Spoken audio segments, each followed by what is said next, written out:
Hello from Australia.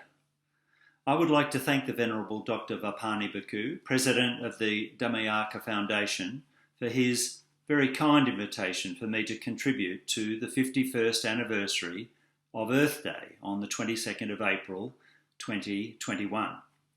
I note that the international theme for this year is to restore our Earth, and I am convinced there is no greater challenge facing humankind today. Alongside the significant ecological threats that we witness on almost a daily basis from climate change, many of which are man-made, we also face the persistent scourge of conflict and violence. In facing and resolving these two dilemmas, there is much sense in this year's focus by the Foundation to cleanse the world and cleanse the mind through meditation. Meditation can help us achieve inner peace, which is so necessary to lay the foundations for sustainable peace and sustainable development. But meditation alone will not restore the earth, which, according to David Attenborough and many eminent scientists, has now passed the tipping point of the planet's survival. On Earth Day in particular, we should reflect on this likelihood and recommit our efforts to everything we can to restore the earth for succeeding generations. To not do so is both selfish and unconscionable. There have been many themes and successful campaigns since Earth Day commenced in 1972, prompted by that terrible Santa Barbara oil spill of 1969 that ignited the conscience of so many Americans and others around the world as well. In those days, it was civil society in the United States that took the leading role to restore our planet. Thanks to the annual Earth Day events and activities, we are now more aware of the challenges we face, such as climate change, sustainable development, clean energy, reforestation, green cities, clean water, protecting our flora and our fauna, sea level rise, mega bushfires, polar melting, decontamination and deplasticizing our oceans, controlling obesity. The list goes on.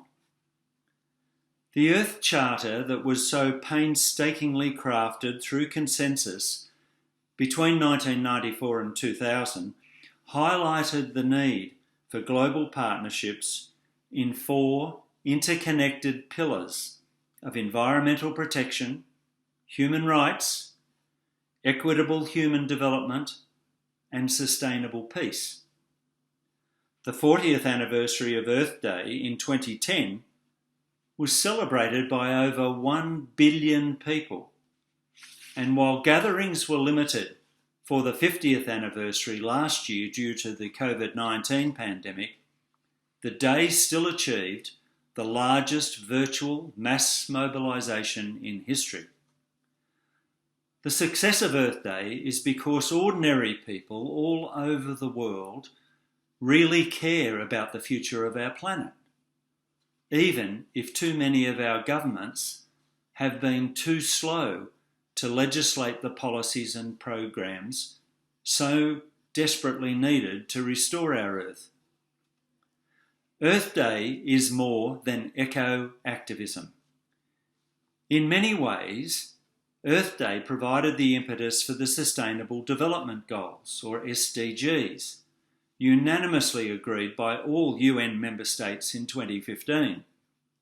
Goals which, sadly, too many governments seem to have turned their backs on. On current projections, the SDGs are not likely to be achieved, nor are the minimum targets agreed by 196 states at the Paris Climate Change Conference in 2015.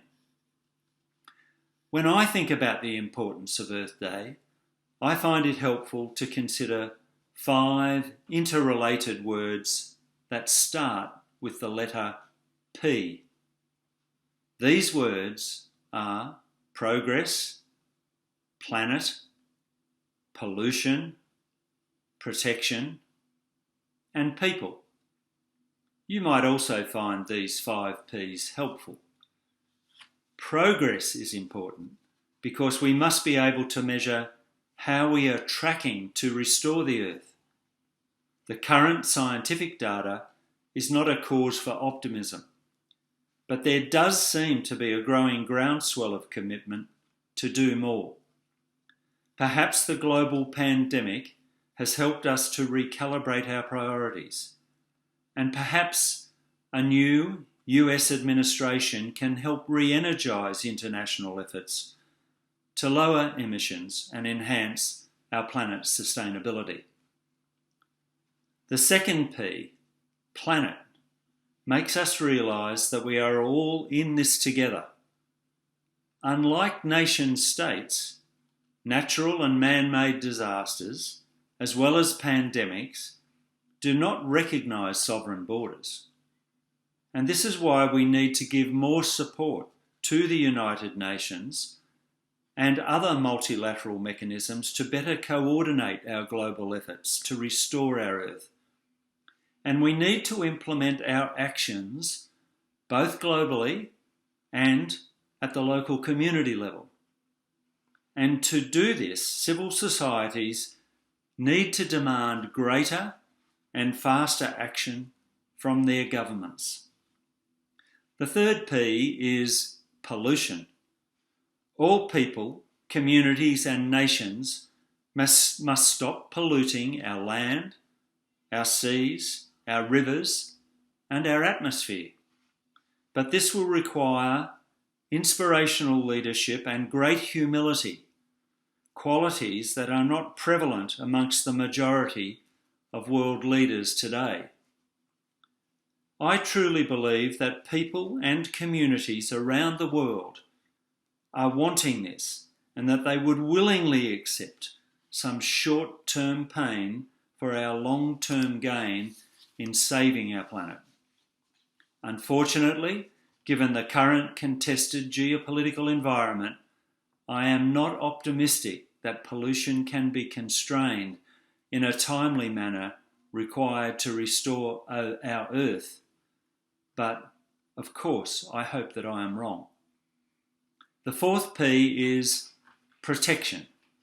If we are to save our planet, then we need to focus on protecting what matters most: our people, our environment, our flora and fauna, and we must do so by working harder to prevent injustice, to promote equitable development, to avoid wars and conflicts, to resettle refugees and displaced people, and to achieve sustainable peace.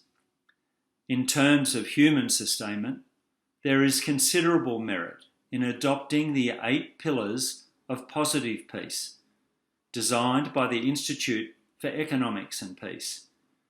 These 8 pillars are measurable, and they can be used and adapted at local, national, regional, and global levels. The final P is people, and this is probably the biggest challenge we face in restoring our Earth. We must learn to better respect our fellow humans. This is more than understanding our different cultures, religions, languages, and norms. It is about setting and adhering to common standards of ethical behaviour, to adhering to the Universal Declaration of Human Rights, and to recognising and compensating the many Indigenous peoples that have been exploited. We must work harder to reverse the current trend of gross inequality if we are to provide dignity and hope to the impoverished. We must renew our fight against poverty, injustice, and extreme inequality. I truly hope that in moving forward from Earth Day 2021, the world will be committed to restore our Earth in a positive and a peaceful way. But the challenges before us are substantial and leadership seems wanting. And so each of us must look to ourselves and to our families to set the examples that will be required. Thank you and best wishes.